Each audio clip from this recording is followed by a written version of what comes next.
নমস্কার, দ্য ওয়ালে আপনাদের স্বাগত।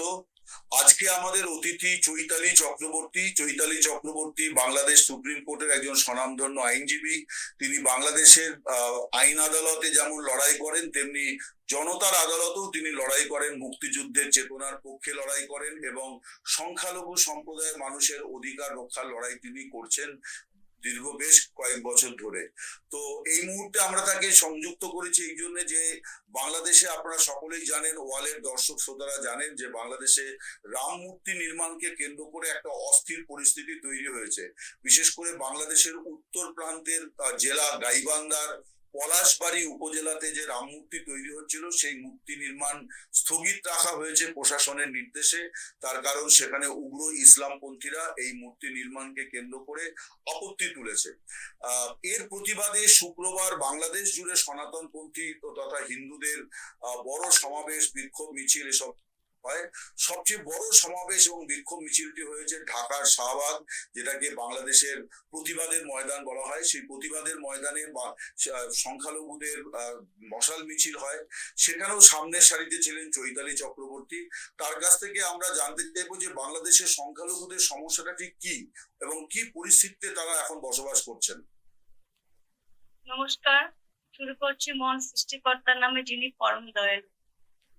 আপনাদেরকে ধন্যবাদ এবং আপনাদের প্রতিষ্ঠানের এখানে যারা আছেন, যেভাবে আছেন, তাদেরকেও কৃতজ্ঞতা প্রকাশ করছি যে আজকে আমাকে অতিথি হিসেবে আমন্ত্রণ করেছেন। বাংলাদেশের সনাতনীরা সম্প্রদায় বর্তমানে, অতীতে, ভবিষ্যতের সব ক্ষেত্রে একটি নিরস্ত ভেবে থাকে, যেহেতু সংখ্যালঘু ভীত ভয়ে থাকে। তবে বর্তমানে 5 তারিখ থেকে আজ অব্দি যে রেসটা চলছে, সংখ্যালঘুরা ভালো নেই, খুব অসহায় জীবনযাপন করছি আমরা। বিভিন্ন জায়গায়, বিভিন্ন ক্ষেত্রে, যে কোনো জায়গায় আমরা আমাদের স্বাধীনতা প্রকাশ করতে পারছি। আপনারা জানেন যে আমাদের রাম ভগবান, এবং আমাদের যখন আমরা দেখি যে ভগবানকে জুতা পিটা করছে মৌলবাদীরা, এবং আমার মন্দিরে আমি কতটুকু আমার ভগবানকে বড় করব, ছোট করব, এই নির্দেশনা মৌলবাদীরা দিবে। তাদের নির্দেশনা আমাদের চলতে হবে, এবং আমরা যখন চলবো না, প্রতিবাদ করব, তখনই আমরা অন্যরকম হয়ে যাব। এবং তাদের কথা হচ্ছে, তারা যেভাবে আমাদের পরিচালনা করবে আমরা সেভাবেই চলতে হবে। যখনই কেউ প্রতিবাদ করবে, তখনই তাকে বিভিন্ন ভাবে, বিভিন্ন জায়গায়, বিভিন্ন ক্ষেত্রে আপনার অপদস্থ, অপমান, মব সৃষ্টি করবে। বর্তমানে বাংলাদেশে চলছে মবের রাজত্ব। 5 তারিখ থেকে আজ অব্দি বাংলাদেশ আসলে নিরাপত্তাহীনতায় ভুগতেছে। বাংলাদেশের এখন বর্তমান সেটার অভাব হচ্ছে জীবনের নিরাপত্তা। যে কোনো সময়, যে কোনো মুহূর্তে বাংলাদেশের জনগণের নিরাপত্তা হারিয়ে ফেলতে পারে। বাংলাদেশে আপনারা জানেন, জামাত ইসলামের একটি গ্রুপ আছে, বট বাহিনী। এই বট বাহিনীর কাজই হচ্ছে ফেসবুকে বিভিন্ন নেগেটিভ কথাবার্তা ছড়িয়ে জনগণকে অপদস্থ করা, এবং তার মাধ্যমে তাকে মব সৃষ্টি করে। অতীতে আমরা দেখেছি এই বট বাহিনীর দ্বারা আমাদেরই একজন ভাই দীপু চন্দ্র দাস, তাকে জীবন্ত পোড়ানো হয়েছে রাজশাহীতে। হ্যাঁ, সশরীরে এবং উলঙ্গ করে জীবন্ত পুড়িয়েছে বিভিন্ন মবের কারণে। এই মব কিন্তু আমিও আক্রান্ত হয়েছি। ফেসবুকে আমাকে বিভিন্ন ভাবে অপদস্থ করে, আমার কথাটা পূর্ণাঙ্গ না করে শর্টকাটে কথাটা বলে বিভিন্ন ফেসবুকে বিভিন্ন নেগেটিভ কথা বলছে। আমি কথাটা বলেছিলাম এইভাবেই যে আমার মন্দিরে আমার দেবতাকে আমি কতটুকু বড় করব, কতটুকু ছোট করব, এটা আপনি বলতে কি হরিদাস পাল। কারণ এটাই বলেছিলাম এই কারণে যে আপনাকে আমন্ত্রণ করলে আপনি ইচ্ছা হলে আসবেন, না হলে আসবেন। আপনারা যখন বারবার আমার মন্দির নিয়ে আমার দেবতাকে জুতা পিটা করতেছেন, আমাদের হৃদয় রক্তক্ষরণ হচ্ছে। জামাত ইসলামের 3টে গ্রুপ, একটি গ্রুপ সমন্বয়, একটি গ্রুপ তৌহিদি জনতা, একটি গ্রুপ জামাত ইসলাম। এই 3টি গ্রুপের একই প্রজেক্ট, একই জিনিস, তারা একই রকম।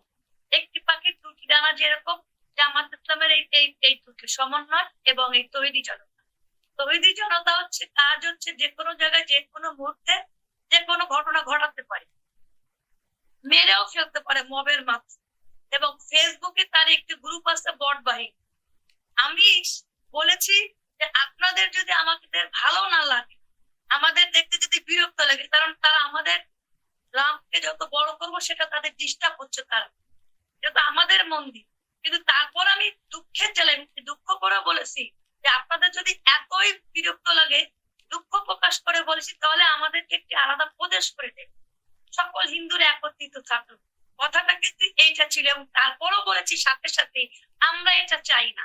আমরা মিলেমিশে, অতীতে যেরকম আমরা মিলেমিশে ছিলাম দীর্ঘ 17 বছর, আমরা যেভাবে হিন্দু মুসলিম আমি আমি আমি আমি একটু থামাচ্ছি আপনাকে। আপনার এই বক্তব্যটা আমি শুনেছি যে আপনি বলেছেন যে সনাতনীদের জন্য একটা আলাদা প্রদেশ বাংলাদেশে হোক, যেখানে শুধুমাত্র যেহেতু মানে ইসলামপন্থীরা সনাতনপন্থীদের সহ্য করতে পারছে না, তাদেরকে সহ নাগরিক হিসেবে গ্রহণ করছে না। তো এই কথাটি আপনি কেন বললেন? তার কারণ এটা তো একটা দেশে অস্থিরতা তৈরি করার একটা যে একটা আলাদা প্রদেশ সংখ্যালঘুরা চাইছে। এমনিতেই বাংলাদেশে একটা কথা আছে যে একটা খ্রিস্টান রাষ্ট্র করার চেষ্টা হচ্ছে চট্টগ্রামের দিকে। আবার আপনি বলছেন যে সনাতন পন্থীদের জন্য একটা আলাদা প্রদেশ দরকার। তাহলে তো ওইটুকু একটা ভূখণ্ড, তাহলে তো খন্ড খন্ড হয়ে যাবে। আমি দুঃখ করে বলেছি, দুঃখ। আমি যদি আমাদের দুঃখের কথা না বলি তাহলে কে বলবে? আমি দুঃখ করে বলছি যে আপনারা সবকিছুতে মানে আমাদের অবস্থানটা হয়েছে যে আমাদের বাড়িতে আমরা ঘর জামাই, মানে ছেলে হিসেবে থাকতে পারতেছি না। আমরা ঘর জামাই হিসেবে বা নতুন জামাই হিসেবে, যেটা অনেক মৌলবাদীরা বলে যে সনাতনীরা নতুন জামাইয়ের মতো। স্যার, আমরা নতুন জামাইয়ের মতো থাকবো কেন? আমরা ছেলের মতো থাকবো, আমাদের বাড়ি।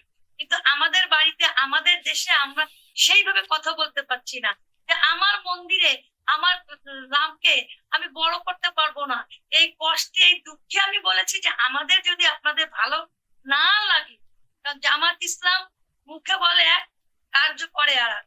এই যে আপনারা বললাম না বটবাহিনী নেগেটিভ কথা বলতেছে, তার পূর্ণাঙ্গ বক্তব্য আমি চাই।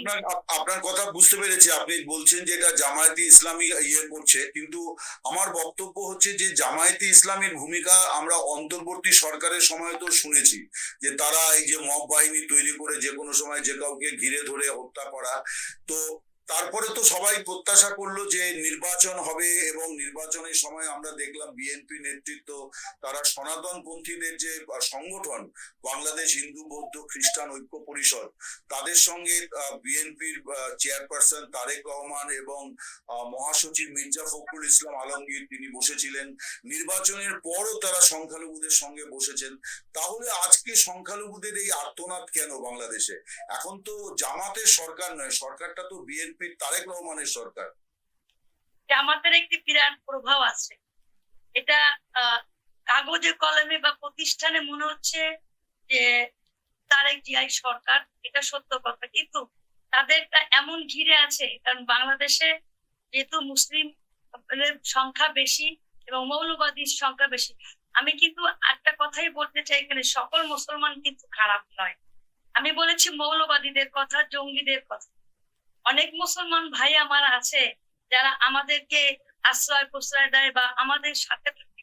যেরকম এই বট বাহিনী বিভিন্ন বক্তব্যের মাধ্যমে আমাকে অনেক রকম নেগেটিভ কথা বলছে, আমার পোস্ট পদবি নিয়ে বিভিন্ন ভাবে পোস্টার দিয়ে নেগেটিভ কথা বলছে। কিন্তু অনেক মুসলিম ভাই, অনেক মুসলিম বোন আমাকে ফোন দিয়েছে, বলছে তুমি চিন্তা করো না, তোমার ফুল বক্তব্য আমরা শুনেছি।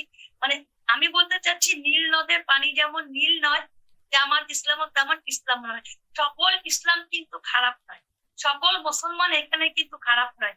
এখানে কিছু সংখ্যক মৌলবাদী খারাপ, যেটা জামাতের একটি গ্রুপ, যেটা বট বাহিনী বলতেছে, এরা বিভিন্ন ভাবে মব সৃষ্টি করতেছে তৌহিদি জনতা। তাহলে কি আপনি বলছেন যে এই যে জামায়াতে ইসলামীর প্রভাবের জন্য এটা হচ্ছে? তাহলে তো এটা বলতে হয় যে বিএনপি যে সরকার বা তারেক রহমানের সরকার, তারা নির্বাচনের আগে বারে বারে এই কথা বলেছিল যে তারা মুক্তিযুদ্ধের পক্ষের শক্তি এবং তারা সংখ্যালঘুদের নিরাপত্তা দেওয়ার কথা তারা বলেছিল। আজকে যখন সরকারটা তাদেরই, এবং আপনি বলছেন যে জামায়াতে ইসলামী এগুলো করছে, তাহলে তো এটা একটা প্রশ্ন ওঠে যে তাহলে বিএনপি সরকার কি করছে? মানে সরকারের প্রশ্রয় বা আশ্রয় ছাড়া কি জামাত এত দূর করতে পারে যে একটা দেশের সংখ্যালঘুরা সব রাজপথে নেমে এসেছে? এটাই তো হচ্ছে। বাস্তবে তো আমরা সেটাই দেখতেছি। এবং খুবই দুঃখজনক যে এই তৈরি জনতা বিভিন্ন ভাবে, মানে একটি ভাই আমার সে বিষ পান করেছে, তাদের এই প্রত্যেক জায়গায় ভাড়া ভাড়া চায়, বিভিন্ন ভাবে তারা পুরক সৃষ্টি করতেছে। আর যেহেতু আমরা সনাতনী, বাংলাদেশের বাস্তব হচ্ছে সত্য কথা যে আমরা আতঙ্কে থাকি, সকলেই কিন্তু সাহস করে কথা বলতে পারে না। এরকম আপনাকে একটু এক্সাম্পল আমি বলি যে আমার একটি ভাই সুমন রায়, অ্যাডভোকেট, আমি একটু অনুষ্ঠানে গিয়েছিলাম আমাদের এক দুর্জয় দাদা তার মেয়ের অন্নপ্রাশনে। সেখানে সুমন রায়ের সাথে আমার দেখা, তিনি আমাকে 4টের সময় বললেন যে দিদি প্রোগ্রামে যে, ওনার কথাতেই আমন্ত্রণে আমি গিয়েছি। ওখানে যে জিনিসটা অন্যরকম, যে কিছু কিছু মানুষ, যেহেতু আমরা সনাতনী, আমরা দীর্ঘ 17 বছর স্বীকার করি আর অস্বীকার করি, আমি বুক ফুলাই বলতে পারি দীর্ঘ 17 বছর জয়ন্তী শেখ হাসিনা সরকারের আমলে আমরা সনাতনীরা নিরাপদে ছিলাম। ওটি আমাদের কাছে একটি স্বর্ণ যুগ ছিল।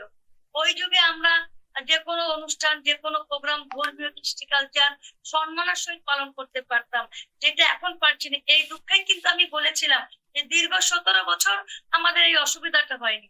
আপনাদের যখন এত অসুবিধা হচ্ছে তাহলে আমাদের একটু প্রদেশ করে দিন, এটা কিন্তু দুঃখ করে বলেছে। এবং বলেছে আমরা কিন্তু চাই না, আমরা মিলেমিশে একসাথে থাকতে চাই, আমরা সনাতনীরা একসাথে থাকতে চাই। বাট এই এই যে সুমন রায়, ঘরের শত্রু বিভীষণ, এও কিন্তু ওদের দলে দলিয়ান হয়েছে। সারা জীবন ছাত্রলীগ করেছে, আওয়ামী লীগের সময় আওয়ামী লীগের গুণগান গেছে, বাট এখন কিন্তু এও মানে বিএনপি বলেন, জামাত বলেন, এদের সহযোগিতা মানে সহযোগিতা পাওয়ার জন্য আমাকে নিয়ে একটু পোস্ট দিয়েছে, যেরকম অনেকে আমার সাপোর্ট করে বলছে যে দিদি কিন্তু আমাদের সনাতনীদের পক্ষে। তখন উনি একটা পোস্ট দিয়েছেন আপনার না, সংগঠন ঠিক আছে, এটা ব্যক্তিগত বিষয়, আমি এটা নিয়ে বিয়ে করছি না, কিন্তু তা আপনার কথা থেকে যেটা বোঝা যাচ্ছে যে তার মানে সনাতনীরাও মানে ঐক্যবদ্ধ নন, এইরকম একটা ক্রাইসিস। আপনি যে ক্রাইসিস বলছেন যে আপনাদের অস্তিত্ব সংকট, তখনও আপনাদের মধ্যে অনৈক্য আছে, তার মানে এটাও একটা বড় বিষয়। হ্যাঁ, তবে সকল সনাতনী না, বেশিরভাগ সনাতনী কিন্তু আমার পক্ষে, এবং তারা বিভিন্ন ভাবে আমাকে সাপোর্ট করতেছে। এবং অনেক সনাতনী মনে করতেছে, যেহেতু আমি সরাসরি যদি শেখ হাসিনার কথা বলি, আওয়ামী লীগের কথা বলি, তাই অনেকে কিন্তু মনে করতেছে যে আমি মানেই আওয়ামী লীগ, কিন্তু সেটা কিন্তু নয়। সকলেই কিন্তু ভিতরে ভিতরে আওয়ামী লীগকে পছন্দ করে, এবং আওয়ামী লীগ আসলে কিন্তু আওয়ামী লীগ গুণগানই গাও। কিন্তু কিছু মানুষ নিজের স্বার্থ, মানে নিজের প্রতিষ্ঠানকে বাঁচানোর জন্য, নিজের নেতা হওয়ার জন্য করতেছে এরকম। কিন্তু আপনি আওয়ামী লীগের কথা বলছেন, আওয়ামী লীগের সময় তো কিন্তু আমরা দেখেছি যে মন্দিরের ওপর আক্রমণ হয়েছে, বা হিন্দুদের দেবস্থানে আক্রমণ হয়েছে, এবং হিন্দুদের সম্পত্তি লুটতরাজ করেছেন আওয়ামী লীগের নেতারা। এই ধরনের অভিযোগও কিন্তু খুব গুরুতর অভিযোগ আছে আওয়ামী লীগ এগুলো হয়তো আপনাকে বললাম যে অনেক জামাতের গ্রুপটা আওয়ামী লীগের মধ্যে ঢুকে গিয়েছিল, এটা আমরা সমন্বয়কদের মধ্যে দেখতে পারি, হাসনাত, সার্জিস। তখন তো বোঝা যেত না, যেটা এখন বোঝা যাচ্ছে। তো এই ধরনের আওয়ামী লীগকেই ধ্বংস করা বলেন, আওয়ামী লীগের অপপ্রচার বলেন, এরা করেছে। এরকম সার্জিস বলতো আমার বঙ্গবন্ধু, পরে সেই সার্জিসই বঙ্গবন্ধুকে নিয়ে নেগেটিভ কথা বলতেছেন, বাজে কথা বলতেছেন। আওয়ামী লীগের মধ্যেও জামাত ছিল। জামাত এমন একটি গ্রুপ, এমন একটি দল, সে সকল দলের মধ্যেই থেকে সকল দলকে ধ্বংস করে। আওয়ামী লীগের মধ্যে থেকে আওয়ামী লীগকে ধ্বংস করছে। এই যে এখন বললাম বিএনপির মধ্যে ঢুকে আছে, বিএনপি কে ধ্বংস করতেছে। বিএনপি কিন্তু মুক্তিযোদ্ধার সপক্ষের দল, এবং তারাও চাচ্ছে যে আমরা হিন্দুরা একত্রিত থাকতে পারি। অনেক হিন্দু বিএনপি তো আছে, বাট এই যে আমি আপনাকে বললাম না, জামাত ইসলাম এমন একটি দল, বোঝা যায় না, সে ভিতরের মধ্যে ঢুকে এই ক্ষতিগ্রস্ত করে। এই যে পূজা পার্বণ, এই যে মন্দির স্থাপন, গ্রাম প্রতিষ্ঠা, এই সকল ক্ষেত্রেই তারা বাধা দেয়। কিন্তু যখনই বাধা দেয় তারা তো বাইরে থাকে, কিন্তু সরকারের দুর্নাম হয়, যেটা এখন বর্তমানে আপনাদের কি মনে হচ্ছে যে যেটা নির্বাচনের আগে বিএনপির তরফে বলা হয়েছিল, যে হিন্দুদের প্রতিশ্রুতি দেওয়া হয়েছিল, সংখ্যালঘুদের প্রতিশ্রুতি দেওয়া হয়েছিল, তাদের নিরাপত্তা দেওয়া হবে, এখন সরকারটা তো বিএনপির, মানে তারা তো 260টি আসন নিয়ে সরকার করেছে, সবগুলি 212 আসন, তো মানুষ তো সরকারেরই তো দায়িত্ব নিরাপত্তা দেওয়া। তো এই যে তারা দিতে পারছে না, এটা কি মানে বিএনপির তরফে কোনো গাফিলতি নাকি এটা ইচ্ছা, মানে এটা কি প্রতিশ্রুতি ভঙ্গ নয়? এটা তো অবশ্যই, তবে তৌহিদি জনতা বলে একটি গ্রুপ আছে, এটা জামাতেরই গ্রুপ। বট বাহিনী বলে একটি গ্রুপ আছে, এটা জামাতেরই গ্রুপ। এরা এমন ভাবে ফেসবুকে এমন ভাবে একটা, যেরকম আমার ব্যাপারটা বলি, আমার মূলত ছিল আমার সম্প্রদায়কে বাঁচানো, আমার রাম মন্দির স্থাপন করা, এটাই আমার মূল উদ্দেশ্য ছিল। কিন্তু এরা আমার বক্তব্যটাকে এমন ভাবে নেগেটিভ করতেছে বট বাহিনী। না, কিন্তু আমি বলছি যে বাংলাদেশ প্রশাসন কি এই তৌহিদি জনতাকে চাইলে তারা মোকাবিলা করতে পারতো না? তারা তো সেরকম কিছু করছে কি? হ্যাঁ, অবশ্যই পারতো। যে বট বাহিনী বা এই জামাতের গ্রুপই কিন্তু রামকে প্রতিষ্ঠা না করার জন্য বিভিন্ন ভাবে মিছিল করতেছে, বিভিন্ন ভাবে জুতা পিঠা করতেছে। এইটা যদি তাৎক্ষণিক সরকার যদি এদেরকে অ্যারেস্ট করতো, যে এখানে কোন রকম ধর্মের কোনো কিছু করা যাবে না, কারণ প্রকৃতপক্ষে সংবিধান অনুযায়ী একজন মৌলবাদীও যেমন তার ধর্ম কৃষ্টি কালচার পালন করতে পারবে, একজন সনাতনীও পারবে। তাৎক্ষণিক ভাবে যদি সরকার ব্যবস্থা নিত এবং তাদের দুই একজনকে যদি অ্যারেস্ট করতো, তাহলে কিন্তু ওই জায়গায় শেষ হয়ে যেত। তাহলে আমরা সনাতনীরা কিন্তু রাস্তায় নামতাম না এবং বিচার চাইতাম না। কিন্তু সেটা তো হচ্ছে না। এটা সরকারের ব্যর্থতা এবং সরকার নিরাপত্তা দিতে পারছে না সনাতনীদের। এই তো আপনাকে অনেক অনেক ধন্যবাদ আমাদের সঙ্গে সংযুক্ত হওয়ার জন্য। আপনি ভালো থাকুন, বাংলাদেশের মঙ্গল হোক। নমস্কার, শুভরাত্রি।